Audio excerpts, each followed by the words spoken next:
हैं। सभी खुश और आनंदित हैं। सभी खुश और आनंदित हैं। Hallelujah, hallelujah. और आज मैं चाहता हूं 2 मिनट कलीसिया से बातचीत करना चाहता हूं। Hallelujah, hallelujah. और कलीसिया में प्रभु की कृपा से, प्रभु की दया से बड़े ही अच्छे लोग हैं, बड़े ही अच्छे भाई बहन हैं। और वो इसलिए अच्छे हैं क्योंकि वो वचन को सुनते हैं, वचन को मानते हैं और वचन के अनुसार जीवन गुजारते भी हैं। हालेलुया। और आज मैं जब अंदर बैठा था तो मैं प्रार्थना सुन रहा था। आज पहली बार सिस्टर तनुजा ने प्रार्थना की है। आज किन्होंने की थी? संतोष, हाँ संतोष ने। तो प्रभु आपको बड़ी बरकत दे। और आजकल जैसे कि होता है कि जब भी कोई नया जन दुआ करता है तो मेरे कान हमेशा उस तरफ लग जाते हैं कि प्रार्थना में क्या बोला जा रहा है, क्या कहा जा रहा है। और हर बात में हमें परमेश्वर का धन्यवाद करना चाहिए। हर बात में, हमारी दुआ में, हमारी प्रार्थना में हमेशा परमेश्वर का धन्यवाद करें।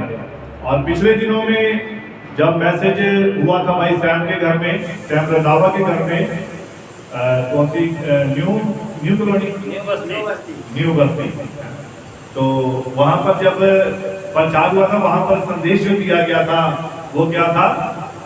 किसी को याद है वो विषय? याद है विषय क्या हुआ था? धन्यवाद की सामर्थ्य। जब भी आपके लिए दुआ की जाती है, पास्टर आपके लिए दुआ करता है या आप किसी के लिए दुआ करते हैं, तो जिसके लिए आप दुआ करते हैं उस व्यक्ति का फर्ज बनता है कि वो आपका थैंक्स करे, धन्यवाद करे। हालेलुया।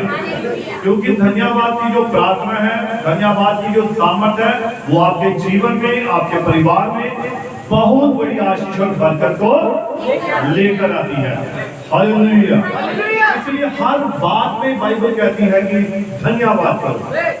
क्या करो? एक खास बात है, मैं चाहता हूँ कि फिलिप्पियों की पत्री 4 अध्याय और उसकी 4 आयत पढ़ेंगे। यहाँ पर धन्यवाद के बारे में बड़ा ही खुदा ने बहुत ही अच्छे ढंग से हम पढ़ सकते हैं इसे। फिलिप्पियों की पत्री 4 अध्याय और उसकी 4 आयत से। प्रभु में सदा आनंदित रहो। प्रभु में सदा आनंदित रहो। मैं फिर कहता हूँ कि आनंदित रहो। मैं फिर कहता हूँ आनंदित रहो। तुम्हारी कोमलता सब मनुष्य पर प्रकट हो। तुम्हारी कोमलता जो है सब मनुष्य के ऊपर क्या हो? प्रकट हो। बढ़िए। प्रभु निकट है। प्रभु निकट है। किसी भी बात की चिंता मत करो। और किसी भी बात की चिंता मत करो। बढ़िए। परंतु हर बात में तुम्हारे निवेदन। परंतु देखिए, ध्यान से सुनिए, लिखा है परंतु हर बात में तुम्हारे निवेदन, प्रार्थना और विनती के द्वारा धन्यवाद के साथ परमेश्वर के सम्मुख उपस्थित किए जाए। किसके द्वारा? धन्यवाद के द्वारा। चाहे आपकी प्रार्थना है, चाहे आपकी विनती है, चाहे आपका निवेदन है। और वचन कहता है, खुदा का कलाम कहता है, जब भी आप चाहे पास्टर से दुआ करवाते हैं, डीकन से दुआ करवाते हैं या आप किसी के लिए दुआ करते हैं, तो जो दुआ करवाने वाला है वो जरूर धन्यवाद करे। और जब वो थैंक्स करता है, धन्यवाद करता है, तो वो खुदा के हजूरी में पहुंचता है। Hallelujah, hallelujah. तो इसीलिए धन्यवाद जो करना ये बड़ी ही एक अच्छी बात है। तो हमें हर बात में, हर काम के लिए प्रभु का धन्यवाद करना चाहिए। हालेलुया। और हमारे बीच में भाई राम दुबाया जी हैं पटेल चौक से।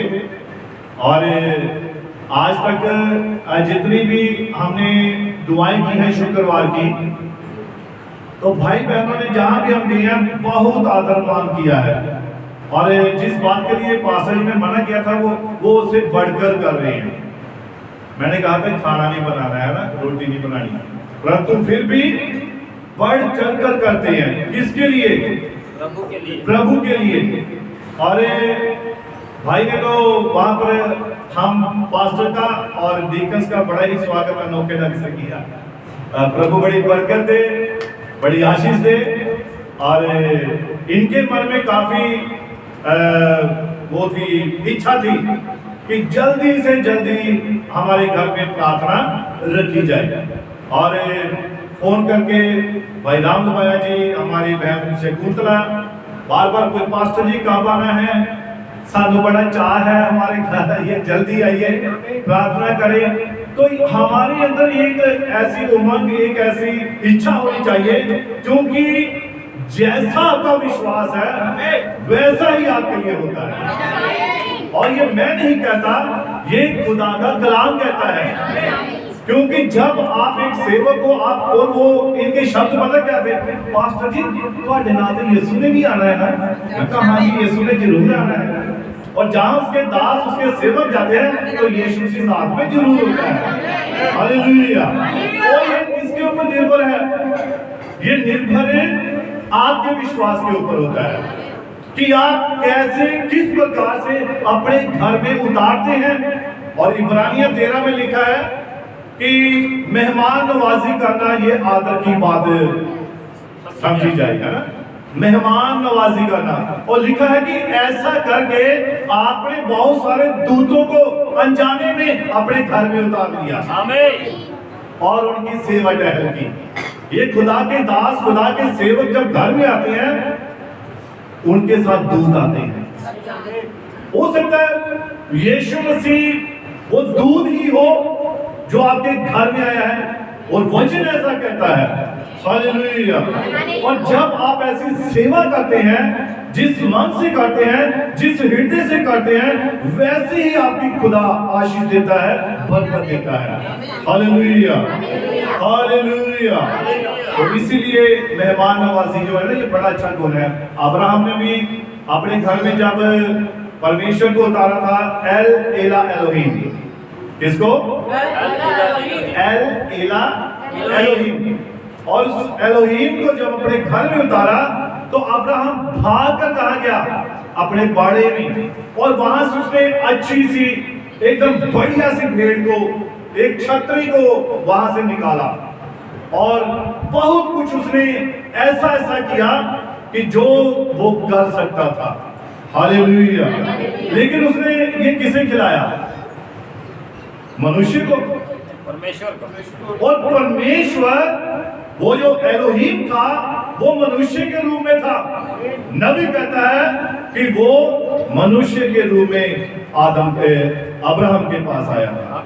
Hallelujah, hallelujah. उन्होंने खाना भी खाया, उन्होंने दही भी खाया, उन्होंने मांस भी खाया, उन्होंने रोटी भी खाई, सब कुछ खाया उन्होंने। तो कौन था वो? सेवा करने वाला कौन था? अब्राहम। खाने वाला कौन था? यहोवा परमेश्वर। यहोवा परमेश्वर था। Hallelujah, hallelujah. तो इसी प्रकार से आप जब खुदा के दासों को अपने घर में उतारते हैं, तो आप परमेश्वर के दूतों को भी अपने घर में उतार रहे होते हैं। हालेलुया। इसलिए जो आदरमान है सभी करते हैं, और मैं धन्यवाद करता हूँ खास करके भाई राम लुबाया जी का, बहन शकुंतला का।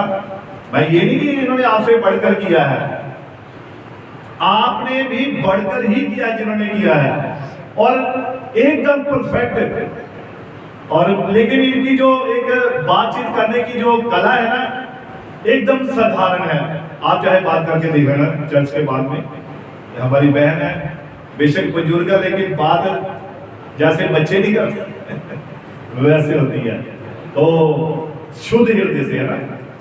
तो इसीलिए खुदा बड़ी बरकत दे, बड़ी आशीष दे, और आप सभी को भी जिन्होंने अब तक शुक्रवार की प्रार्थना के दौरान बरकत पाई है, आशीष पाई है, और भरपूरी के साथ आपने खुदा के दासों का, सेवकों का आदर मान किया है। Hallelujah, hallelujah.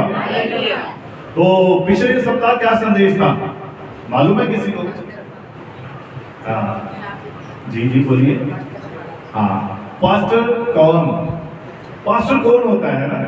उससे पिछले भी कम से कम 3-4 सप्ताह हमने पास्टर के बारे में जाना था कि पास्टर की अहमियत क्या है, पास्टर कौन होता है। कौन उसे नियुक्त करता है, कौन उसे लेकर आता है, कौन उसकी अगुवाई करता है, ये सब बातें हमने पिछले संदेशों में सुनी थी। हालेलुया। और उससे पहले क्या संदेश हो रहा था? सभी बताएंगे, पीछे बैठे हुए भाई बहन, विवाह तलाक है ना, तो ये संदेश चल रहा था। तो बीच में हमने कुछ ब्रेक लगाई थी ताकि हम एक पास्टर के बारे में जान सकें कि पास्टर क्या है। तो वो हमने सब जान लिया है और अब हम वापस उस विषय को पूरा करेंगे। हालेलुया। जो कि विवाह तलाक का प्रचार था। और इससे पहले कि मैं संदेश में आऊं, मैं फिर से एक बार एक आयत पढ़ना चाहता हूं। नीति वचन 25 और उसकी 11 आयत पढ़ेंगे। नीति वचन 25 अध्याय उसकी 11 आयत। जैसे चांदी की टोकरियों में सोने के सेब हो, वैसा ही ठीक समय पर कहा हुआ वचन होता है। अब वो नोटिस बोर्ड पर ध्यान दीजिए, वहां कौन सी आयत लिखी है? यही लिखी है ना? हाँ, पढ़िए इसको एक बार। जरा माइक है पीछे, तो माइक में साइड को पढ़िए, पीछे भी। जैसे चांदी की पीछे जैसे चांदी की टोकरी में सोने के सेब हो, वैसे ही ठीक समय पर कहा हुआ वचन होता है। तो क्या लिखा है? जैसे चांदी की टोकरियों में सोने के सेब हो, वैसा ही ठीक समय पर कहा हुआ वचन होता है। हालेलुया। सही समय पर बोला हुआ वचन बहुतों की जिंदगी को बदल सकता है, बहुतों के स्वभाव को बदल सकता है, अगर सही समय पर सही वचन बोला जाए। हालेलुया। अब देखिए, इस पर मैं आपको एक शिक्षा देना चाहता हूं, और ये शिक्षा बड़ी गहरी है, लेकिन सुनने में साधारण लगेगी, लेकिन इसके पीछे जो मतलब है वो बड़ा ही खास है। तो आप सभी ने इसको बड़े ही गौर से, ध्यान से सुनना है। और नीति वचन 25:11 कि जैसे चांदी की टोकरियों में सेब, सोने के सेब, वैसे ही ठीक समय पर कहा हुआ वचन होता है। और जब वचन सही समय पर बोला जाता है तो कईयों की जिंदगियों में बदलाव आ जाता है। तो यहाँ पर मैं जो बात आपको बताने के लिए जा रहा हूँ वो ऐसी है कि एक राजा था। कौन था? आपने राजा और रानियों की कहानियां बड़ी सुनी होगी बचपन में। मम्मी या नानी कहानी सुनाओ। एक था राजा, एक थी रानी, दोनों मर गए, खत्म कहानी, है ना? वो जल्दी खत्म कर दे रहे, बच्चे तंग कर रहे, सोते नहीं है, तो वो कहानी। लेकिन ये कहानी थोड़ी सी लंबी है, आपने ध्यान से सुनना है। हालेलुया। एक राजा था और उसने अपने दरबार में एक उत्सव रखा, एक त्योहार रखा, एक बहुत ही बड़ा प्रोग्राम रखा। और जब उसने ये प्रोग्राम रखा तो उसने अपने जो मित्र देश थे वहां के राजाओं को भी आमंत्रित किया था। हालेलुया। और जब उसने ऐसा किया तो उसने वहां पर क्या किया कि अब प्रोग्राम तो बहुत बड़ा है, बड़े बड़े राजा आ रहे हैं और उसके रिश्तेदार आ रहे हैं, और वहां पर उसका जो पंडित है या उसका गुरु है वो भी है, उसकी बेटी है, उसका बेटा है, उसके सेनापति हैं, और भी बहुत सारे, सभी जितने भी लोग हैं। और वहां पर राजा ने कहा इतना बड़ा प्रोग्राम हो रहा है तो क्यों ना यहाँ पर जो सबसे मशहूर नर्तकी जानते ना, जो नाच करती है ना, उसको बुलाया जाए। तो राजा ने उसे बुलाया कि तूने रात भर क्या करना है, सभी को नाच दिखाना है। हालेलुया। अब मैं इसका थोड़ा सा सारांश आपको बताना चाहता हूं शुरू में ही, कि आज के समय में सभी अपनी मूल जिम्मेवारियों को भूल चुके हैं। इसका जो आपको लास्ट में आपको जो इसका जो सारांश जो होगा मैं उसकी बात कर रहा हूं, तो मैं इसलिए पहले बता रहा हूं ताकि आप इस बात को बीच बीच में समझते जाएं कि हमें क्या समझाया जा रहा है। हालेलुया। तो सहमत है सभी? हाँ, तो ध्यान से सुनना है। तो वहां पर लिखा है कि आज के समय में सभी अपनी मूल जिम्मेवारियों को भूल चुके हैं और पता नहीं है कि अनजाने में वो क्या कुछ किए जा रहे हैं। अनजाने में वो हो सकता है वो गलत किए जा रहे हैं, पर उनको लगता हो हम सही कर रहे हैं, लेकिन कर क्या रहे हैं? गलत कर रहे हैं और अपनी जिम्मेवारियों को भूल चुके हैं। तो राजा ने वहां पर क्या किया, जब ये सब लोग बैठे हुए थे तो राजा का जो गुरु था वो भी वहां पर बैठा था। तो राजा ने क्या किया, उसने सोने के सिक्के लिए बहुत सारे और उसने अपने गुरु को दे दिए और कहा कि जब बीच में ये नर्तकी अच्छा गीत गाएगी या अच्छा नाच करेगी तब तुम भी इसे उसे इनाम के रूप में दे सकते हो। तो हुआ क्या कि जब ये नर्तकी वहां पर नाच करने लगी तो वहां पर राजा, उसका गुरु, उसका बेटा, उसकी बेटी आदि बैठे हुए थे। अब हुआ क्या कि सारी रात जो नृत्य था चल रहा था। अब वो नर्तकी नाच रही थी सारी रात और पुराने समय में ऐसा ही होता था, रात रात भर ये नृत्य चलते रहते थे। हालेलुया। और हुआ क्या कि जब वो नर्तकी जो थी नाचने वाली थी, वो जब नाच रही थी, नाचते नाचते नाचते जब भोर होने वाला समय आ गया और भोर निकलने वाली थी और उसको मालूम था कि अब बस थोड़ी सी देर रह गई है, थोड़ी सी देर रह गया, दिन निकल आएगा और उसके बाद मुझे ढेर सारे इनाम मिलेंगे। और हुआ क्या कि जब वो नाच रही थी, नाचते नाचते क्या हुआ कि अचानक उसने क्या देखा कि जो उसका जो तबला बजाने वाला था उसको नींद आने लग पड़ी। अब जब तबला बजना बंद हुई तो वो कैसे नाचेगी, तो अब उसी की ताल पर तो वो नाच रही थी। तो इसलिए अगर तबले वाला अगर उसको बजाना बंद कर दे, उसे अगर नींद आ जाए तो सारा उसका प्रोग्राम खराब हो जाता और हो सकता राजा गुस्से में उसे मृत्यु दंड दे दे। तो इसीलिए उसने, नर्तकी ने जब देखा कि मेरा तबले बजाने वाला जो है इसे नींद आने लग पड़ी, आंखें बंद होने लग पड़ी है, तब उसने वहां पर एक वाक्यांश बोला, वहां पर उसने एक वाक्य बोला, एक शब्द बोला, एक लाइन बोली। और वो लाइन क्या थी वो थोड़ा सा ध्यान से सुना आपने। लिखा, घनी गई थोड़ी रही। घनी गई रात यानी कि बहुत गहरी थी, घनी रात थी, अब वो थोड़ी सी रह गई है, जाने वाली है और पल पल जाए, एक पलक के कारण यूं ना कलंक लग जाए। ठीक है, घनी गई थोड़ी रही या में पल पल जाए, एक पलक के कारण यूं ही कलंक ना लग जाए। फिर अब थोड़ा सा समय रह गया, एक पल रह गया तो थोड़ा सा उसने अपने तबले वाले को बातों में जगा दिया। अब देखिए ये उसने एक वाक्यांश बोला, ये शब्द बोला और नीति वचन 25:11 हमने पढ़ा, समय पर बोला हुआ वचन क्या करता है, सही काम करता है, वो बहुत ही ठीक होता है। और इस तबले वाले ने क्या, जब ये उसका ध्यान नृत्य की तरफ गया, उसके उस वाक्यांश की तरफ गया, तो वो एकदम सीधा हो गया, वो अच्छी तरह से होश में आ गया और तबला पूरी सुर में बजाने लगा। अब क्या हुआ, जब ये वाक्यांश इसने बोला किसने, नाचने वाली ने, नर्तकी ने, लेकिन इसका असर बहुत सारे लोगों पर हो गया। वचन बोला जाता है ना, तो वचन का असर बहुत सारे लोगों पर अपने अपने ढंग से होता है। किसी को अपने तरीके से, किसी को अपने ढंग से होता है, वो अपने तरीके से समझता है। हालेलुया। तो जैसे ही इसने इस नर्तकी ने उस वाक्यांश को बोला, तबला बजाने वाला तो चौकस हो गया, चौकन्ना हो गया। अब हुआ क्या, जब अब इस वाक्यांश का अलग अलग व्यक्तियों ने अपने अनुरूप में अर्थ निकाला।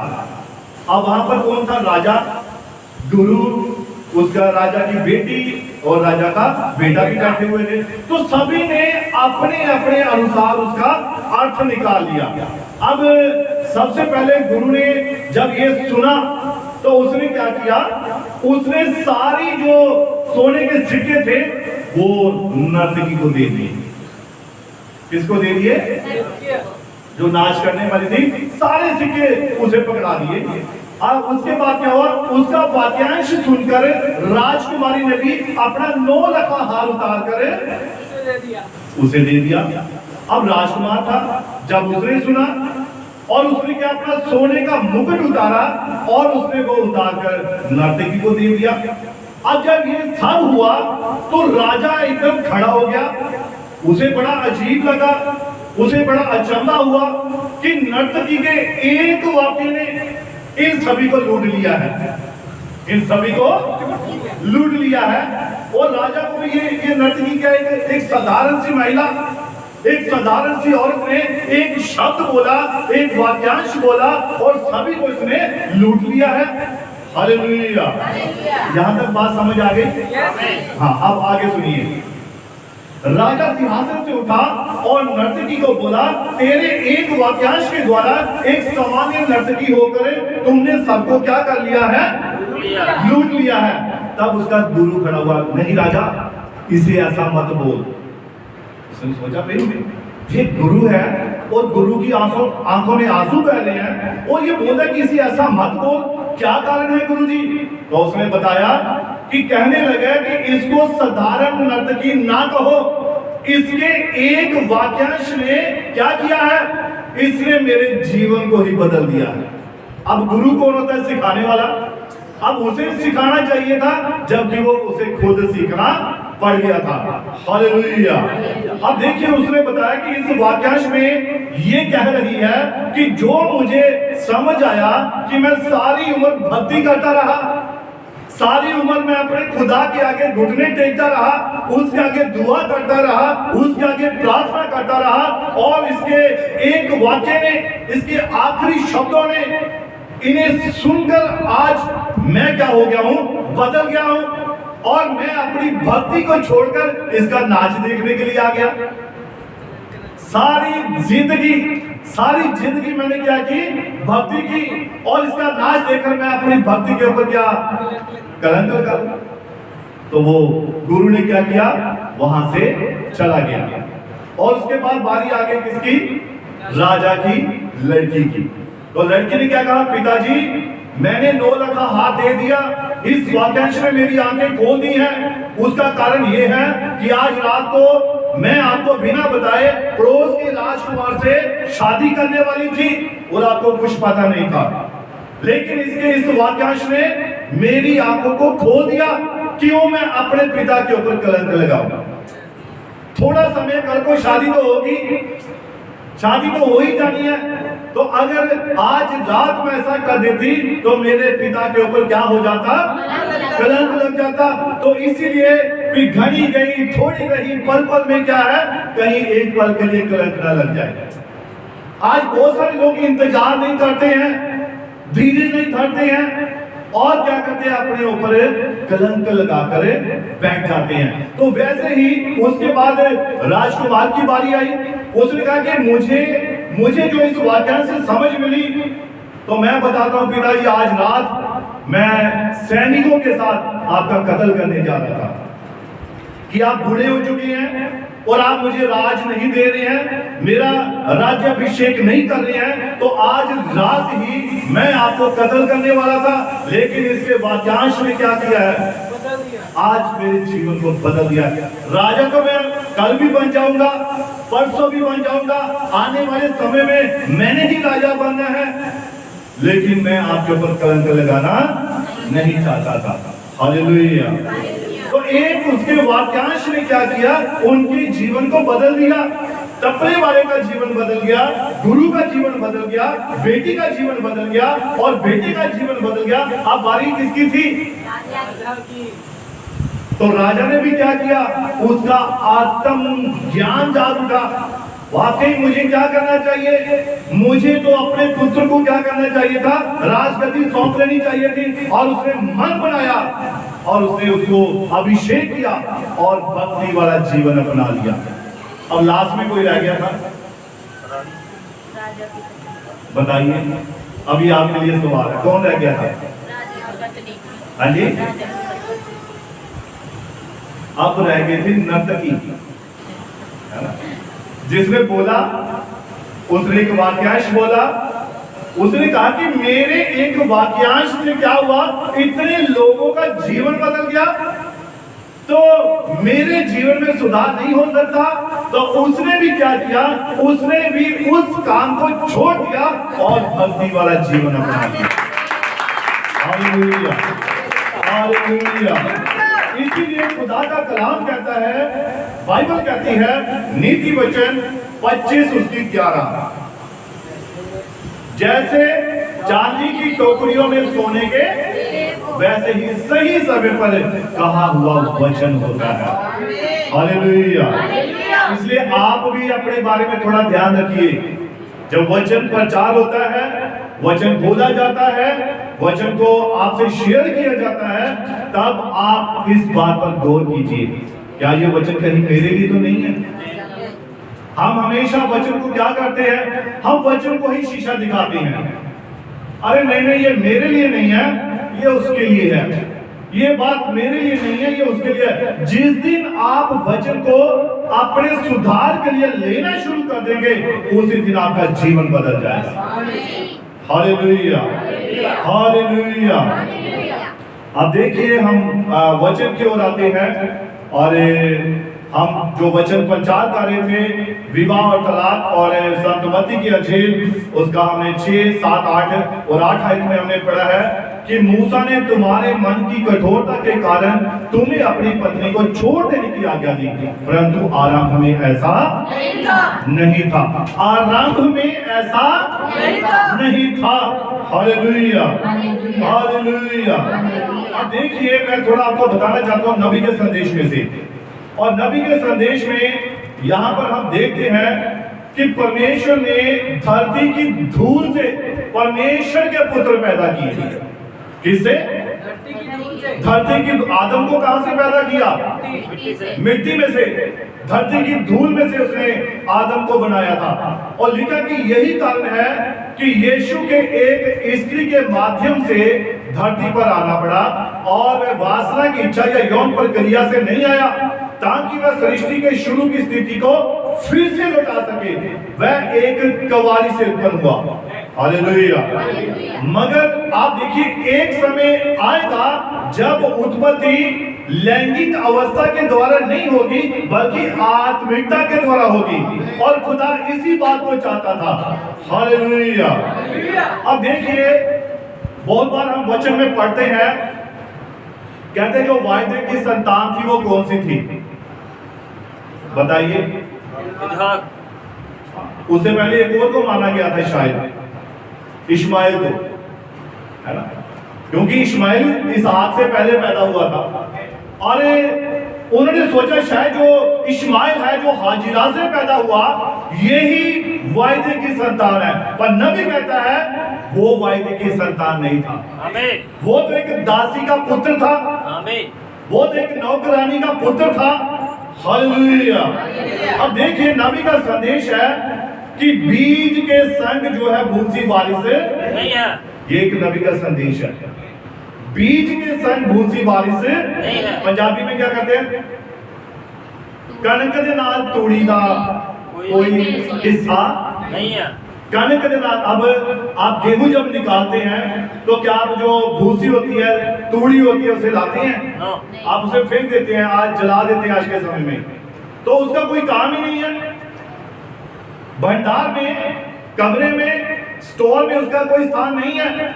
वहां तो सिर्फ गेहूं का स्थान है। तो इसलिए नबी का यह संदेश है, बीज के संग भूसी बारिश नहीं है। तो इसीलिए यहां हम देखते हैं कि हाजिरा से कौन पैदा हुआ था? इश्माइल पैदा हुआ। और नबी कहता है इश्माइल जो हाजिरा थी वो टंडल थी। क्या थी वो?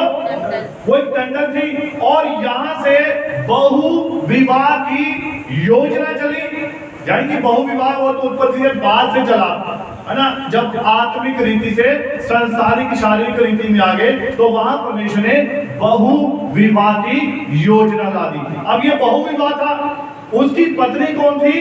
सारा। पर उसने अब्राहम को कौन दे दी? हाजिरा। और हाजिरा कौन थी? उसकी नौकरानी थी। हालेलुया। अब देखिए, हाजिरा से इश्माइल पैदा हुआ, और हाजिरा एक टंडल थी, और यहाँ पर उसका बहु विवाह हुआ। और टंडल यानी कि बहु विवाह, जायदा विवाह, एक से जायदा। अब देखिए, उसके बाद सारा आती है। हालेलुया। अब नबी कहता है सारा जो असल थी, इससे कौन पैदा हुआ? इसहाक पैदा हुआ। ये बातें सीखने वाली हैं। अब्राहम की पत्नी, असल पत्नी जो थी वो सारा थी, और उससे कौन पैदा हुआ? इसहाक पैदा हुआ। और इसहाक सच्चे वायदे की संतान गिना गया। और कहते हैं कि इसहाक जो था ये वायदे की संतान है, लेकिन हुआ कि कैसे पैदा? लैंगिक अवस्था के द्वारा, शारीरिक अवस्था के द्वारा पैदा हुआ। इश्माइल कैसे पैदा हुआ? वो भी शारीरिक लैंगिक अवस्था के द्वारा पैदा हुआ। लेकिन जब हम आगे देखते हैं असल बीज को, मरियम को, तो मरियम के पास जब दूत आया तो दूत ने मरियम से क्या कहा? पवित्र आत्मा तुझ पर क्या करेगा? छाया करेगा और तू पवित्र आत्मा की ओर से गर्भवती होगी और तू एक पुत्र को जनेगी। ये आत्मिक शाही बीज था जिसमें ना तो मनुष्य की कोई इच्छा थी, ना कोई इसमें पुरुष था, ना इसमें किसी व्यक्ति की अपनी पर्सनल इच्छा थी, पर ये खुदा की इच्छा से पैदा हुआ। Hallelujah, hallelujah. जो पिछले दोनों थे वो शरीर से पैदा हुए, लेकिन यीशु मसीह आत्मा से पैदा हुआ। और यही संतान खुदा वायदे की संतान उत्पत्ति में उसने वायदा दिया था, बढ़ो फूलो पृथ्वी को भर दो। और खुदा चाहता था कि उसके जो बेटे हैं, जो उसकी बेटियां हैं, वो आत्मिकता में पैदा हो। और यीशु मसीह ने एक उदाहरण दी, उसने एक नमूना दिया, मरियम ने एक नमूना दिया। नबी कहता आज कलीसिया को वचन के द्वारा संतान पैदा करनी है। हालेलुया। आज आप वचन सुनते हैं तो वचन आपके अंदर जाता है, वचन आपके अंदर क्या करता है? मसीह को पैदा करता है। हालेलुया। और जब मसीह आपके अंदर पैदा होता है तो आप क्या करते हैं? दूसरों को गवाही देते हैं, दूसरों के लिए आंसू बहाते हैं, दूसरों के लिए मेहनत करते हैं, तो आप और आत्मिक संतानों को पैदा कर रहे होते हैं। Hallelujah, hallelujah. ये खुदा का तरीका है काम करने का। और इसीलिए नबी ने ये विवाह तलाक संदेश जो है ये उसने प्रचार किया, बताया। और उसमें उसने कहा कि परमेश्वर अगर धरती की धूल से अपने लिए पुत्रों को पैदा कर सकता है, चट्टानों से अपने लिए पुत्रों को पैदा कर सकता है, तो वो बोले हुए वचन से भी अपने लिए अपने पुत्रों को पैदा करने की सामर्थ्य रखता है। हालेलुया। और देखिए नबी कहता है कि आरंभ के बाद कुछ और प्रबंध किया गया। जब पृथ्वी का जगत की उत्पत्ति का आरंभ हुआ तो वो जब समय समाप्त हुआ आत्मा का, तो उसके बाद जब संसारिक जीवन शुरू हुआ तो उसका समय अलग था। Hallelujah, hallelujah. यानी कि उसका प्रबंध कुछ और किया गया। और लिखते हैं खुदा के कलाम में कि आरंभ के बाद विवाह का तरीका दिया गया। आत्मा में नहीं था ये, आत्मा में हवा जो आदम के अंदर थी, कहां पर थी? आदम के अंदर थी। अरे और जब यहोवा परमेश्वर ने उसे बाहर निकाला तो उसने फिर एक विवाह की प्रथा को रख दिया। जब उसने शारीरिक रूप में बनाया, उत्पत्ति 2:18 में हम पढ़ते हैं, पढ़ना नहीं है, तो वहां पर लिखा है कि आदम के पास परमेश्वर बहुत सारे जानवरों को लेकर गया कि देखे इनमें से आदम इनका क्या क्या नाम रखता है। लेकिन जब हम आगे वचन में पढ़ते हैं तो वहां लिखा है कि आदम के लिए उनमें से कोई भी योग्य नहीं मिला, कोई उसका सहायक नहीं मिला। फिर परमेश्वर ने आदम को गहरी नींद में डाल दिया। अब आदम किसमें? बॉडी में, शरीर में है। तो उसको जब गहरी नींद में डाला तो उसके अंदर से क्या निकाल दी? एक पसली निकाल दी। आमीन। और जब पसली निकाली, उस पसली से उसने किसको बना दिया? हव्वा को बना दिया, नारी को बना दिया। और वो उसकी पत्नी थी। हालेलुया।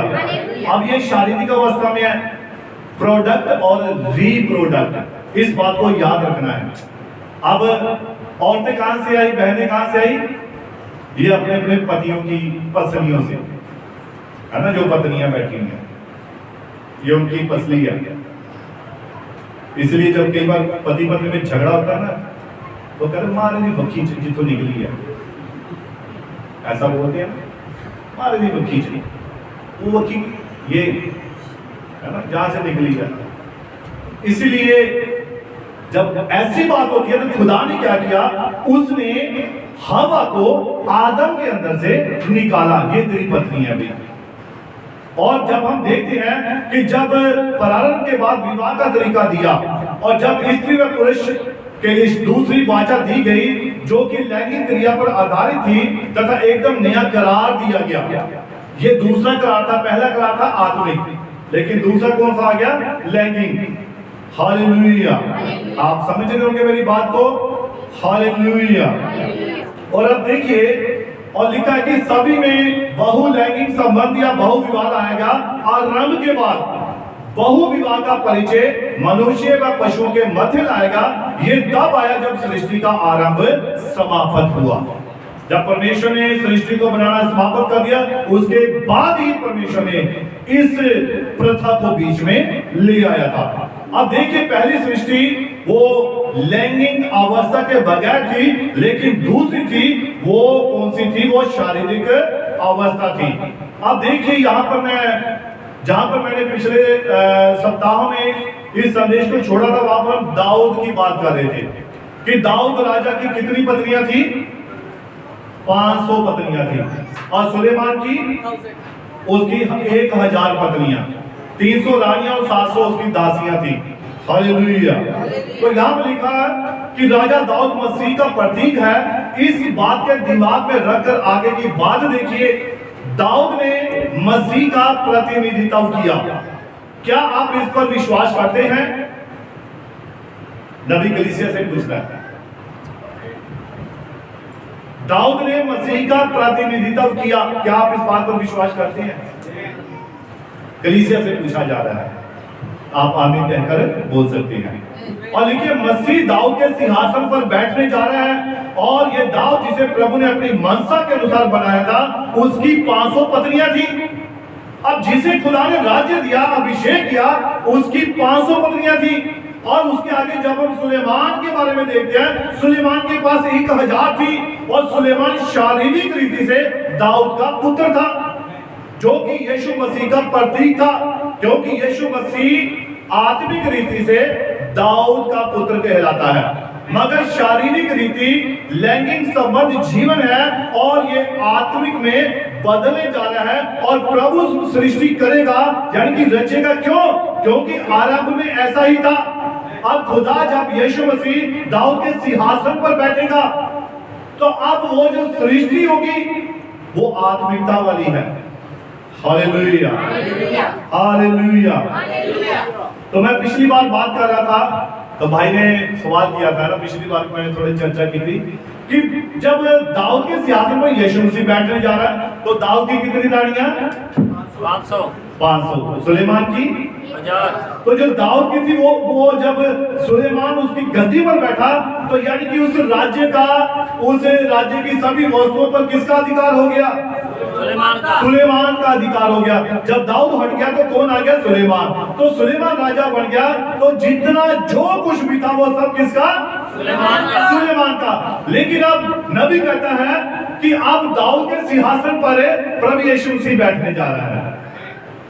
तो फिर अब वो किसका है? प्रभु यीशु मसीह का। प्रभु यीशु मसीह का है। अब देखिए, यहाँ पर लिखा कि एक स्त्री एक से अधिक पति नहीं कर सकती थी, परंतु एक पति जो है, एक मनुष्य जो है, वो एक से ज्यादा पत्नियां रख सकता था। और नबी कहता है ये यहोवा यूं फरमाता है ला वचन है। हालेलुया। अब देखिए, ध्यान से सुनिए। और नबी कहता है इसमें चूक ना करें, इस बात को अपने हृदय में बिठा लें। उन स्त्रियों में से कोई भी एक से अधिक पति नहीं कर सकती थी। और यही उस बात का सारांश है जो यीशु मसीह ने कहा ना, परंतु आरंभ में ऐसा नहीं था, शुरू में ऐसा नहीं था कि स्त्री एक से ज्यादा पति करे। जब त्याग पत्री वो लिख के देते हैं, तो पत्नी क्या करेगी? जो छूट चुकी है, जिसने डिवोर्स कर लिया है, तो वो जाके दूसरी शादी करेगी, और वहां से झगड़ा हुआ आगे करेगी, वो तीसरी करेगी, चौथी करेगी, पांचवी करेगी। तो जैसे वो सामने स्त्री जो कुएं के ऊपर बैठी हुई थी, यीशु मसीह उसके पास गया, तो यीशु मसीह ने उससे क्या कहा? जा अपने पति को बुला ला। तो उसने क्या जवाब दिया?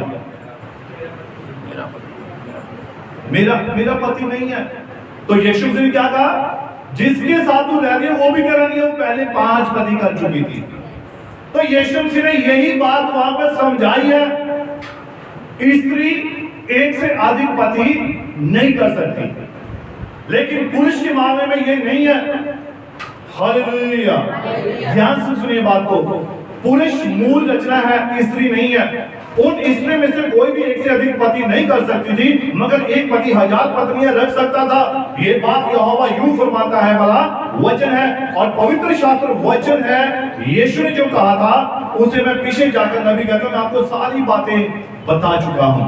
अब देखिए, आपका सवाल हो सकता है कि ये तो सिर्फ इजराइल के लिए था, है ना। आप कह सकते नहीं, दाऊद तो इजरायली था भाई, सुलेमान इजरायली था, ये तो उनके लिए बात थी। नबी कहता है ऐसा बिल्कुल भी नहीं था। और यहाँ पर हम देखते हैं अब्राहम सारा को लेकर जब फलिस्तीन देश में पहुंचा तो वहां पर अबीमेलेक राजा मिला, और जब वो राजा वो अन्य जाति में से था। किस में था? अन्य जाति में से था। जो अबीमेलेक था मूर्ति पूजक था वो एक। लेकिन जब उसे पता चला कि अब्राहम और उसकी पत्नी आ रहे हैं, तो अब्राहम ने कहा कि अपनी पत्नी सारा से, तू इसे ये मत कहना कि मैं इसकी पत्नी हूं, तू कहना ये मेरा भाई है और मैं भी कहूं ये मेरी बहन है। तो राजा उसे वहां से ले गया। हालेलुया। परंतु बाद में उस औरत के कारण राजा अबीमेलेक के पूरे राज के ऊपर क्या आ गया? कष्ट आ गया, संकट आ गया, मौत आ गई। और उसने कहा तू जाकर मेरे नबी से बात कर और वो तेरे लिए प्रार्थना करेगा, और तब मैं तुझे क्या करूंगा? क्षमा कर दूंगा। और नबी कहता है कि प्रभु मूर्ति पूजकों को भी अपने प्रति पाप करने नहीं देता है और उन्हें चेतावनी देता है, जैसा कि उसने अबीमेलेक के बारे में किया। अबीमेलेक ने क्या कहा था कि प्रभु मैं तो अपने मन की सच्चाई से मैंने ये काम किया है। और प्रभु ने कहा, यहोवा ने, मैं जानता हूं कि तूने ये अपने मन की सच्चाई से किया है, इसलिए तू नाश नहीं हुआ, और मैंने ही तुझे पाप करने से रोके रखा। इसलिए खुदा सभी के ऊपर कृपावान है, मेहरबान है, वो सभी के ऊपर अपनी दया बनाए रखता है। हालेलुया। अब देखिए, नबी कहता है एक जन के कारण सारा देश मुसीबत में पड़ गया। किसके कारण? सारा के कारण। अबीमेलेक का सारा देश मुश्किल में पड़ गया। और नबी कहता है कलीसिया में अगर एक व्यक्ति खराब है, एक की नियत में खोट है, तो सारी कलीसिया में कभी चिल्लाई नहीं आएगी, कभी बरकत नहीं आएगी, कभी आप अपनी आशीष को नहीं पा पाएंगे। इसलिए सारी मंडली, नबी ने कहा है, पवित्र और शुद्ध होनी चाहिए। आकान ने क्या किया था? आकान ने ईंट चुरा ली थी, वस्त्र चुरा लिया था, और उसने कहां गाड़ दिया? तंबू में। और जब तंबू में गाड़ दिया, यानी कि कलीसिया में ले आया, उस पाप को ले आया, उस घृणित वस्तु को ले आया, और क्या हो गया? लोगों में क्या आ गई? मौत आ गई। खुदा की निगाह में पापी ठहर गए। अब उन्हें पता नहीं लग रहा था कि हो क्या रहा है, किसका कारण है ये, किस वजह से है। लेकिन जब आकान प्रकट हुआ, उसका पाप प्रकट हुआ, तो सब कुछ सही हो गया। Hallelujah, hallelujah. अब देखिए, नबी कहता है एक जन के कारण सारा देश नाश हो जाएगा। प्रभु ने कहा है मैं तेरे मन की खराई जानता हूं, और यही कारण है कि मैंने तुझे अपने विरुद्ध पाप करने नहीं दिया है। क्या ये सच बात है? ऐसा लिखा ना उत्पत्ति की पुस्तक में अबीमेलेक के बारे में। यहोवा ने कहा इसलिए मैंने भी तुझे पाप करने नहीं दिया है। अब देखिए, और यहोवा ने उससे कहा उसकी पत्नी उसे लौटा दे, वह मेरा नबी है, और जब तक तू उसकी पत्नी को उसे लौटा ना दे, और तेरे पुजारी या याजक नहीं, वरन जब तक वह पुरुष तेरे लिए प्रार्थना ना करेगा, तेरा श्राप नहीं हटेगा। अब देखिए बात कहां पर टिकती है।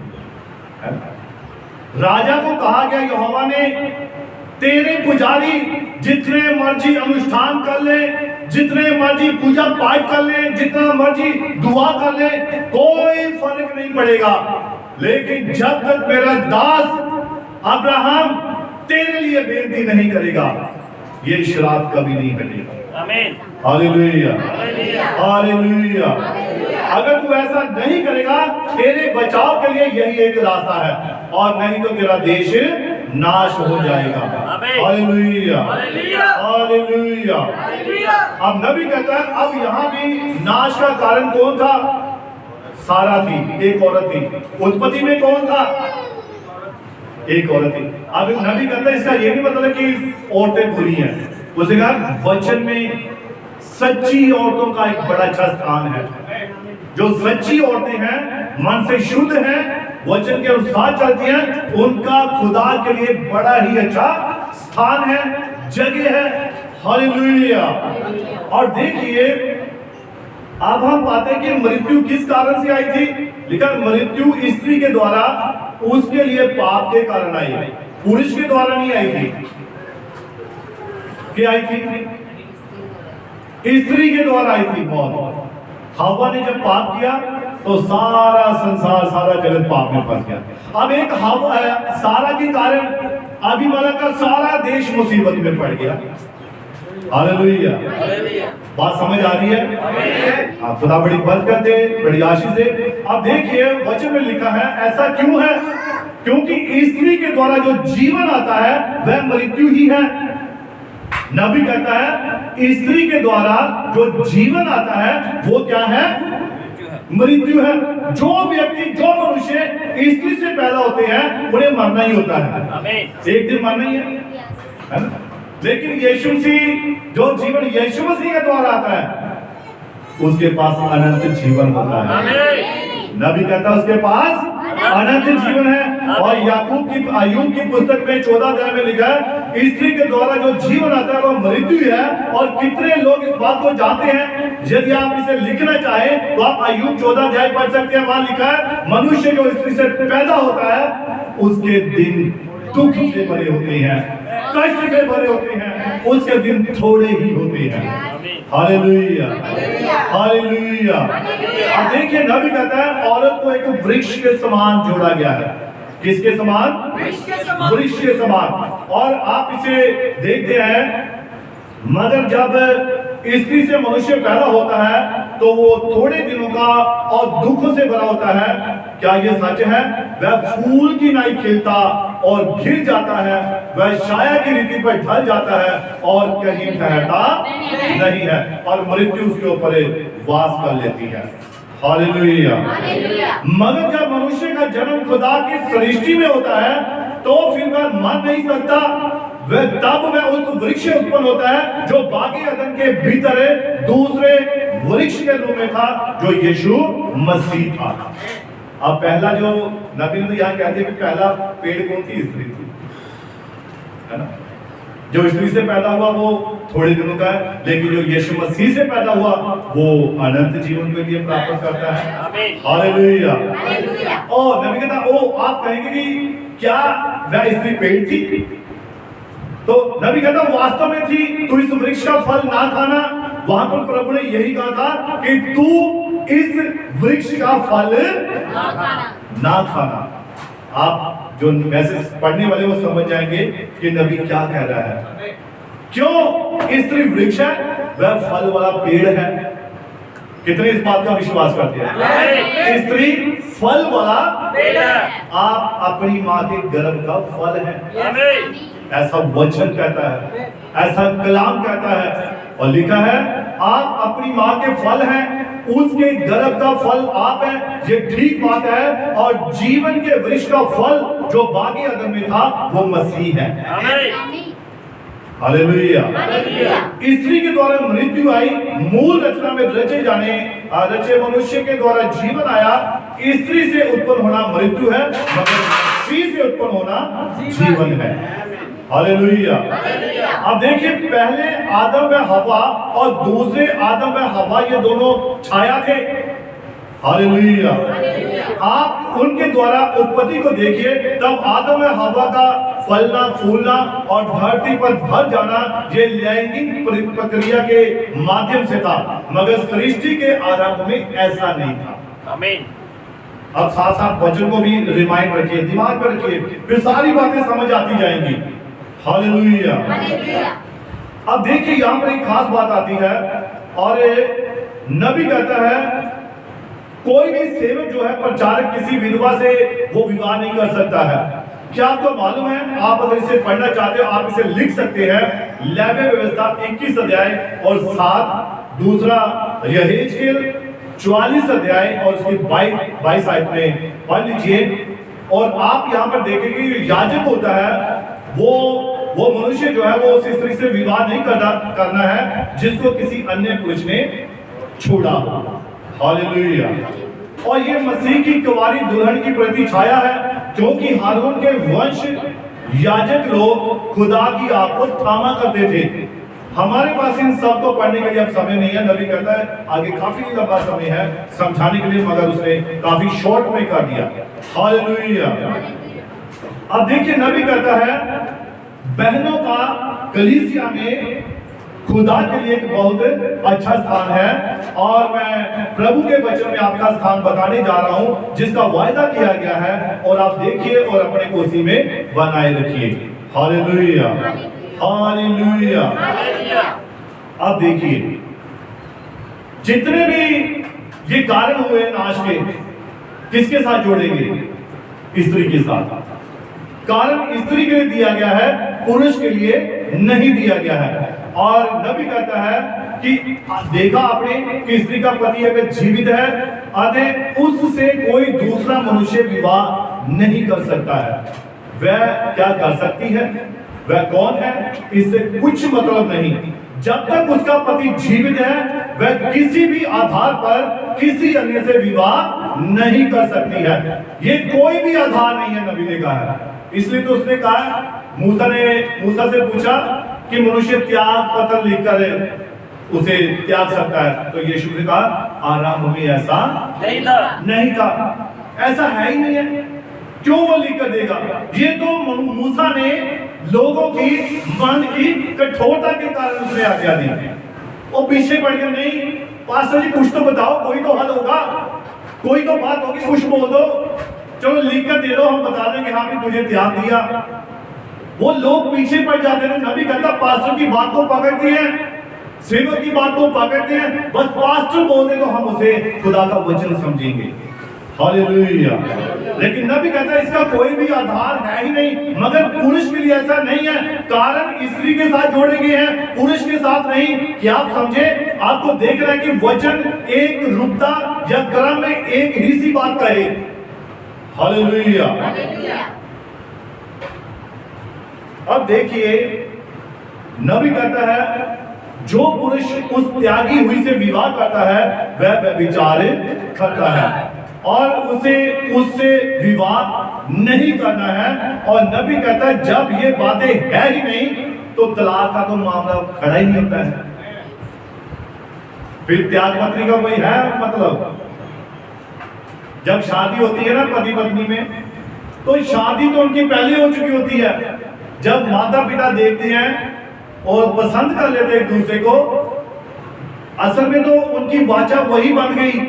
ये जो नबी कहता है जो कोर्ट है या जो लोग हैं वो तो सिर्फ एक स्टैंप लगाते हैं कि ये शादीशुदा है, वरना जो उनकी शादी है उनकी जो वाचा वो तो वहां पर ही पूरी हो जाती है। हालेलुया। इसलिए नबी कहता है ये तलाक कुछ भी नहीं है। क्या अब आप मूल बात को जो आरंभ में थी समझ गए? पुरुष दूसरा विवाह कर सकता है परंतु स्त्री दूसरी शादी नहीं कर सकती। और इसे आप पहला कुरिन्थियों 7 उसी 10 में भी ध्यान से पढ़ सकते हैं इसको। पहला कुरिन्थियों 7:10।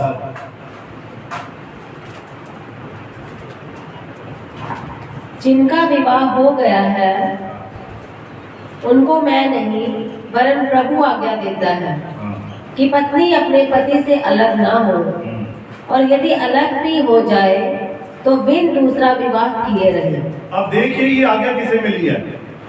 ये औरत को है। नबी कहता है ये पौलुस ने स्त्रियों को आज्ञा दे रहा है कि वह अपने पति को ना छोड़े, और अगर छोड़कर अलग हो गई है वह या तो अकेली रहे अथवा पति से फिर से मेल कर ले, क्योंकि वो दूसरा विवाह नहीं कर सकती। उसे या तो अकेले रहना चाहिए या पति से मेल मिलाप कर देना चाहिए। वह दूसरा विवाह नहीं कर सकती, उसे अकेले ही रहना चाहिए। हालेलुया। मगर नबी कहता है ध्यान दें कि पौलुस ने पति के बारे में कुछ नहीं कहा है, देखिए आप वचन को झूठा नहीं बना सकते हैं। हालेलुया। और एक पुरुष और अनेक स्त्रियां, ये हमने पहले पढ़ा है इस व्यवस्था को, एक हिरण बहुत सारी हिरनियां, एक मुर्गा दलान भर मुर्गे, और ये एक प्रक्रिया है, एक नियम है खुदा का। हालेलुया। अब देखिए इसी प्रकार आगे जब खुदा ने सबसे उत्तम वस्तु जो अपने पुत्र आदम को देनी थी वो वह दे सकता था, और वह स्त्री ही थी, अच्छी स्त्री, विश्वास में बनी हुई। अब यहाँ पर एक सच्ची स्त्री है, कुंवारी स्त्री है, जो अपने पति के साथ विवाह के बाद हमेशा सच्ची बनी रहती है, और वह उस मनुष्य के लिए एक आशीष ठहरती है। यदि प्रभु अपने पुत्र को एक स्त्री से कोई अच्छी वस्तु दे सकता तो उसने उसे दे देनी थी। खुदा ने उसे क्या दिया? पत्नी दी थी, है ना? अगर उससे अच्छी कोई और वस्तु होती तो खुदा ने उसे दे देनी थी, मगर उसने क्या दिया? उसने स्पेशल जाकर उसे गहरी नींद में डाला और एक पत्नी लेकर आया और आदम को सौंप दी थी। हालेलुया। मगर नबी कहता है इसी कारण से आप बहु विवाह धरती पर पा रहे हैं, यही वह वजह है कि बहु विवाह प्रचलन में आया। हालेलुया।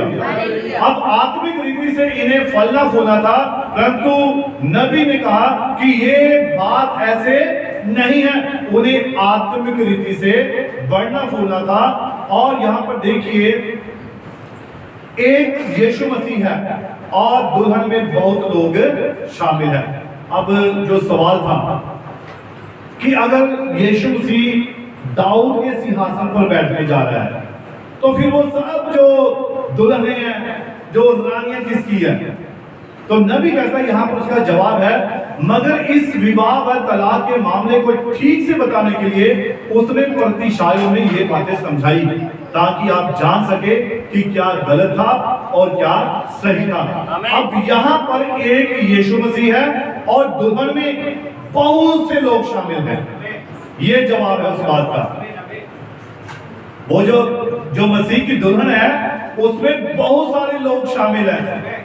अब यीशु मसीह जब राजा बन गया, महिमा में आ गया, सिंहासन के ऊपर बैठा है, तो उसकी दुल्हन तो एक ही है, परंतु दुल्हन के अंदर क्या है? बहुत सारे लोग शामिल हैं। अब कलीसिया है तो कलीसिया में क्या एक ही किसी की पत्नी, भाइयों की एक ही पत्नी है ना? हर किसी के अलग अलग पत्नी है, बहुत सारी पत्नियां, लेकिन जब मसीह का मामला आता है तो एक कलीसिया है और कलीसिया में बहुत सारे लोग हैं। ये दुल्हन है मसीह की। हालेलुया। और नबी कहता है कि ध्यान दें, आत्मिक रीति से व्यभिचार करने और झूठे मत सिद्धांतों को अपनाने के कारण ये हमें कभी भी त्याग सकता है और मसीह हमें कभी भी त्याग सकता है। जब हम झूठे डिनोमिनेशन में, ब्रांचेस में जाते हैं या हम किसी और ऐसी जो मिशनों वाली जगह है वहां पर जाते हैं, तो नबी कहता है इस कारण मसीह है वो आपको छोड़ सकता है। ध्यान दें, फिर से सुनिए इस बात को, ध्यान दें, आत्मिक रीति से व्यभिचार करने और झूठे मत व सिद्धांतों को अपनाने के कारण वो हमें कभी भी त्याग सकता है। समझे बात को? जो लोग संदेश को छोड़कर जाते हैं, नबी के संदेश को छोड़कर जाते हैं, अपने चर्च को, अपने पास्टर को छोड़कर जाते हैं या अलग डबल संगति करते हैं, नबी कहता वो व्यभिचार कर रहे हैं, आत्मिक तौर पर व्यभिचार कर रहे हैं। वो सही नहीं है, वो गलत लोग हैं। और ये खुदा के कलाम में नबी यहां पर बता रहा है और यीशु मसीह उन्हें कभी भी त्याग सकता है। एक पत्नी अपने पति के साथ भी रहे और बाहर किसी और के साथ भी रहे, ऐसा हो सकता है। तो पति उसे कभी भी तलाक दे सकता है, कभी भी छोड़ सकता है। तो यही मामला ऐसे लोगों के साथ है। नबी कहता है कि जब वो ऐसा करते हैं तो वो कभी भी त्यागे जा सकते हैं, कभी भी छोड़े जा सकते हैं, क्योंकि वो अपने पति के प्रति, अपने पास्टर के प्रति, अपने चर्च के प्रति ईमानदार नहीं है। Hallelujah, hallelujah.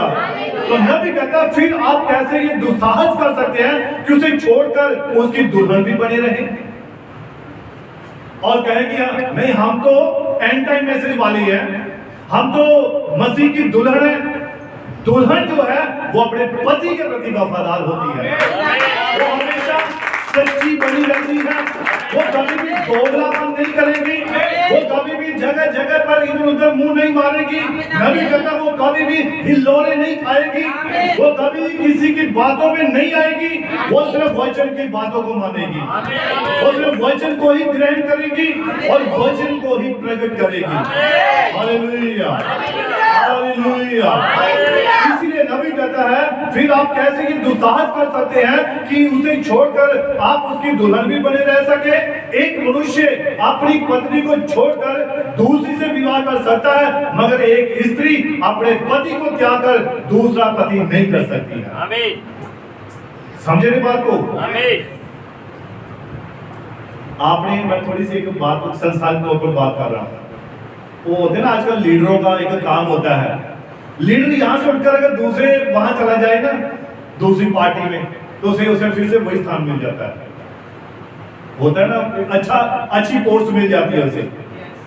क्यों भाई चोपड़ा जी, ऐसा ही होता है ना, जब कोई एक पार्टी से दूसरी पार्टी में चला जाता है उसको तो फिर भी आगे अच्छा स्थान मिल जाता है। और देखिए यहाँ पर मामला क्या है, ये कलीसिया के साथ है, पास्टर के साथ नहीं है, पुरुष के साथ नहीं है, सेवक के साथ नहीं है, ये मामला कलीसिया के साथ है। बाइबल खुदा का नबी का संदेश कर रहा है। हालेलुया। मगर एक स्त्री अपने पति को त्याग कर दूसरा पति नहीं कर सकती। देखिए ये सारी बातें जो छाया व प्रतिछाया में दिखाई गई हैं, सिद्ध रूप से सभी तथ्यों को तराजू में सही सही तोल रही हैं। हालेलुया। मैं पिछले संदेश में बता रहा था कलीसिया के ऊपर जिम्मेवारी है। किसकी जिम्मेवारी है? कलीसिया की। आओ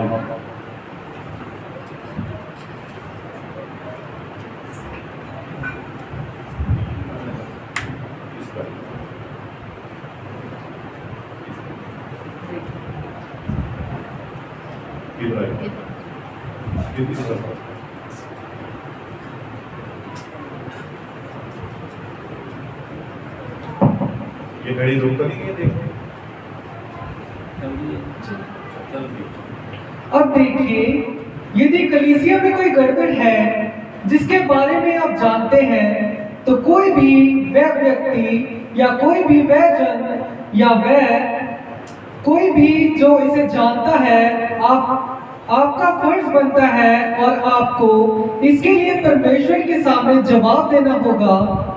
यदि आप उसका कलीसिया में सुधार नहीं करा लेते हैं, आप याद रखें इसका बोझ मेरे कंधों पर नहीं है। अब नबी यहाँ पर बात को स्पष्ट कर रहा है, ध्यान से सुनिए। मैं हमेशा कहता हूँ जब नबी के कोट पढ़े जाते हैं, ध्यान से सुनिए, इसे अपने मन में रखिए। वैसे तो सारा वचन ही आपको बड़े गौर से सुनना होता है, अपने हृदय में रखना होता है। हालेलुया। तो यहाँ पर नबी कह रहा है अगर कलीसिया में कोई गड़बड़ होती है, तो अगर उसमें ऐसी कोई बात होती है, तो उसकी सारी जिम्मेवारी कलीसिया की है। क्या पढ़िए इसको दोबारा पढ़िए। यदि आप उसका कलीसिया में सुधार नहीं करा लेते हैं, और यदि आप उसका कलीसिया में सुधार नहीं करा लेते हैं, अब आप याद रखें, हाँ जी, इसका बोझ मेरे कंधों पर नहीं है। तो नबी कहता है इसका बोझ मेरे कंधों पर नहीं है। पढ़िए, इसका बोझ तो आपके कंधों पर ही है। इसका बोझ तो आपके कंधों पर ही है। और यदि कलीसिया में कुछ भी गलत हो रहा है, और कलीसिया में अगर कुछ भी गलत हो रहा है, तो परमेश्वर उसके लिए आपसे उत्तर मांगेगा। किससे उत्तर मांगेगा? कलीसिया से। तब उसमें पास्टर से नहीं है, ये मेरा बोझ नहीं है, कलीसिया का है। नबी कह रहा है, नबी का कोट कह रहा है, वचन कह रहा है। हालेलुया। कोई भी बात होती है, ये नहीं कि सीधा आकर पास्टर को, पास्टर दुआ में बैठे, पास्टर जी ने मैंने चपेड़ मार दी, तो पास्टर दुआ में बैठे हैं, प्रार्थना कर रहे हैं, ये कर रहे हैं। आप इसका मसला खुद हल कीजिए।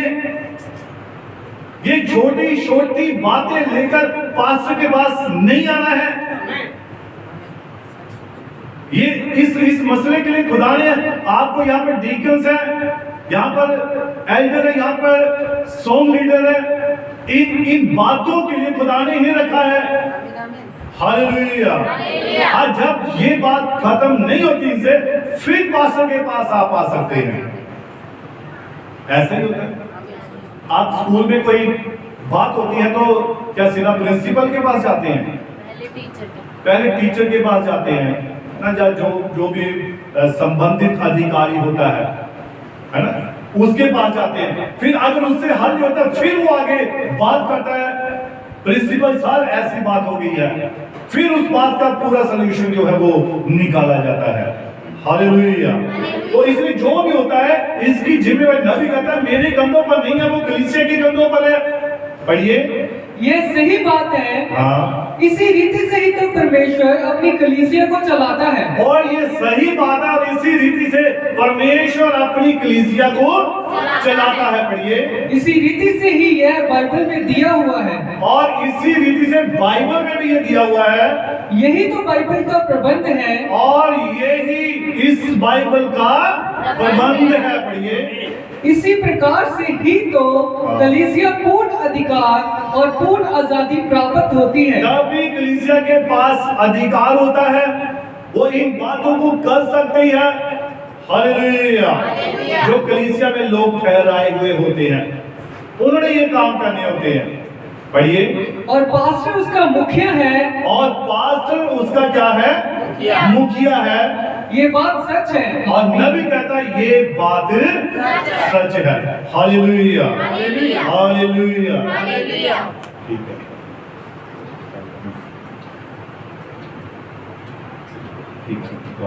बैठो आप। और देखिए ये सब बातें हमारी ताड़ने के लिए, हमारी शिक्षा के लिए हैं। और नबी कहता है कि जब विवाह तलाक की बात आती है तो यहाँ पर एक खास बात नबी की है। एक और बात मैं आपको पढ़ाने के लिए जा रहा हूँ, और मैं चाहता हूँ फिर से थोड़ा आ जाइए आप।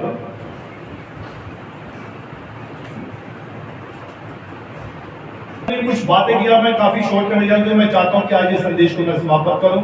आपने 250 पैरा पढ़ना है। और यहाँ पर देखिए, यहाँ औरत के बारे में जहां भी कारण आया है, अगर मुसीबत का, मुश्किल का कारण आया तो वो औरत को ही बताया गया। लेकिन वो कौन सी औरतें हैं? जो वचन से बाहर हैं, जो वचन पर विश्वास नहीं करती, जो अपने पतियों को रिस्पेक्ट नहीं देती, या जो ऐसी है जो हमेशा परिवार में कुछ ना कुछ मसला खड़ा रहता है। हालेलुया। तो नबी यहाँ पर एक बात बता रहा है। यहाँ पर उसने कपड़ों के बारे में और शरीर के बारे में बात की है। पढ़िए थोड़ा। अब देखिए, यदि एक पुरुष के बूढ़े, गांठदार घुटने, अधनंगे हो या बिल्कुल वस्त्रहीन हो तो कोई अंतर नहीं पड़ेगा। अब देखिए नबी कहता है अगर पुरुष, मान लीजिए कोई भाई काम कर रहा है और उसने अपनी पैंट को थोड़ा फोल्ड कर लिया है, तो क्या इससे कोई फर्क पड़ेगा? बताइए, क्यों नहीं फर्क पड़ेगा? क्यों? उसका कारण नबी बताता है। पढ़िए। क्योंकि उसकी देह परीक्षा में नहीं डालती। क्योंकि पुरुष की जो देह है, शरीर है, वो परीक्षा में नहीं डालता है। ध्यान से सुनिए इस बात को। नबी कहता है ये सब क्यों है? व्यभिचार क्यों है? गलत काम क्यों है? ये ऐसा क्यों है? क्यों? पुरुष की जो देह है, पुरुष का जो शरीर है, पुरुष की जो बॉडी है, ये परीक्षा में डालने के लिए नहीं है। पढ़िए। क्यों? इसलिए कि वह मूल रचना में है। क्योंकि पुरुष जो है वो मूल रचना में से है, उसका चरित्र वैसा ही है, और उसका कैरेक्टर जो है, चरित्र वैसा ही है। मगर आप उप उत्पादन है और आजमाइश में डालने के लिए है। और स्त्री किसके लिए? ये उप उत्पादन है, मगर परीक्षा में डालने के लिए। ऐसा ही है। मान लीजिए अभी कोई औरत यहाँ तक पैंट को फोल्ड कर ले, है ना, तो सभी का ध्यान उस तरफ जाएगा। ऐसा ही होगा। क्यों? क्योंकि उसका शरीर परीक्षा में डालने के लिए है।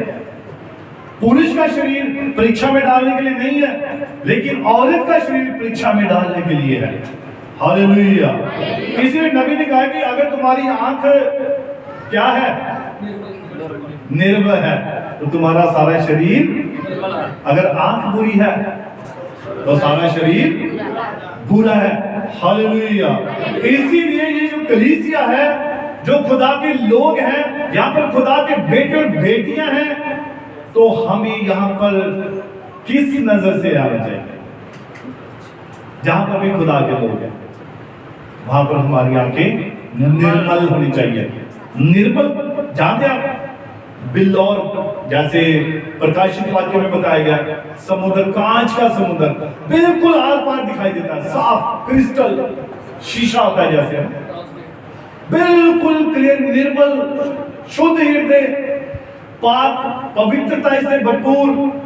जरा सा भी रत्ती सी भी अगर प्रॉब्लम है, आपकी आशीष रुक जाएगी। क्या हो जाएगी? आशीष रुक जाएगी। दाऊद एक गीत गाता, भजन गाता है, पदी मेरे मन विच होवे जरा, कदी भी ना मेरी सुनेगा खुदा। अगर जरा सी भी बदी है, जरा सा भी आपके मन में पाप है, जरा सा भी रत्ती भर लेश मात्र भी, कभी खुदा नहीं सुनेगा। तभी तो बहुत सारी प्रार्थनाओं के जवाब नहीं आते, क्योंकि बदी होती है, कपट होता है, ईर्ष्या होती है।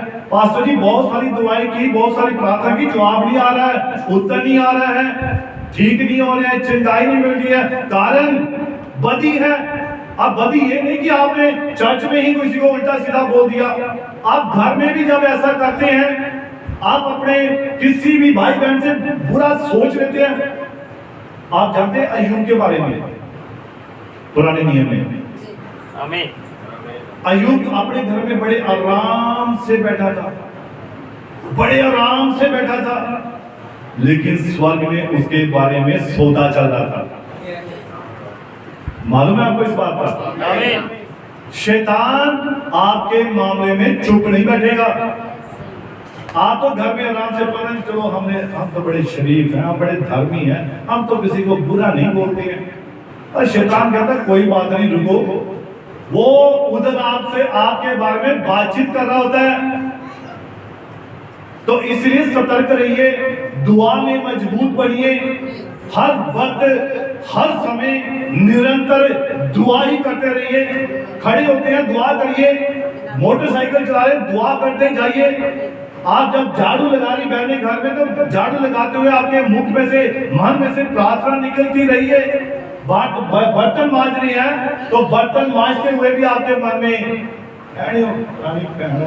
करती है, चुगलियां कर दी होंगे, फोन लगा लिया, गाने सुनते रहे। ऐसा मत करो, जितनी अपने मुख से आप प्रार्थना करेंगे उतना आपको फल मिलेगा। प्रैक्टिकली करके रखना है आपने। फोन लगाकर टीवी ऑन करके छोड़ नहीं देना है, वो दीवारें सुन रही हैं, आप नहीं सुन रहे हैं। उससे क्या आपके जीवन में क्या बदलाव आ रहा है बताइए? आ रहा है कोई बदलाव? आज तक कितने संदेश सुने आपने? कितने? बहुत सारे मैसेज, बहुत सारे प्रचार सुनेंगे, बदलाव है? आने जिनके तो है उनके है ही। जिनके बदलाव कैसे पता लगता है? आपके स्वभाव से, आपकी बातों से पता लगता है कि ये व्यक्ति बदल चुका है। आज बहुत सारे लोग दिखावटीपन चाहते हैं, दिखावा चाहते हैं और दिखाते भी हैं, लेकिन खुदा इन सब बातों से खुश नहीं है, प्रसन्न नहीं है। तो इसलिए हम जो हैं हम वही प्रकट करें अपने आप को, वही बने रहें, इससे खुदा खुश रहता है। भाई बता रहे थे पिक्चर की फोटो है ना, 20 वाली कोई नहीं खिंचाना चाहता है, 10 वाली, पता है इसमें हमारा असली चेहरा नजर, दाग धब्बे आ जाएंगे। तो 50 वाली एडिट होगी, थोड़ा रंग लाल आ जाएगा, यहाँ पर लाली नजर आएगी, बाल अच्छे बढ़िया हो जाएंगे। तो ये देखो ये हूं मैं, वो दिखाएंगे, वो वाली पोस्ट लगेगी, पिक कहां पर लगेगी? स्टेटस में, जो सबसे बढ़िया फोटो आएगी। लेकिन असल जिंदगी में देखो, वो दिखाओ किसी दिन। मैं कहता हूं बर्तन मांजते हुए बहने ना ये स्टेटस लगाएंगे, फिर देखना कितने लाइक आते हैं या आपको कितना अच्छा लगता है। क्यों? सुबह जब सोकर उठते हैं तब आप वो स्टेटस लगाइए, भाई लोग भी चाहे कोई भी है ना, हम अपना असली रूप सचमुच छिपा कर रखते हैं। असली हमें आत्मा से ही दिखाई देना चाहिए। फिर आप चाहे सोकर उठे, चाहे आप बर्तन मांज रही हैं, चाहे आप ड्यूटी पर हैं, चाहे आप काम कर रही हैं, आप हमेशा सुंदर ही दिखाई देंगे। तो प्रभु इस वचन के द्वारा आप सभी को बड़ी बरकत दे, बड़ी आशीष दे। God bless you. प्रभु यीशु मसीह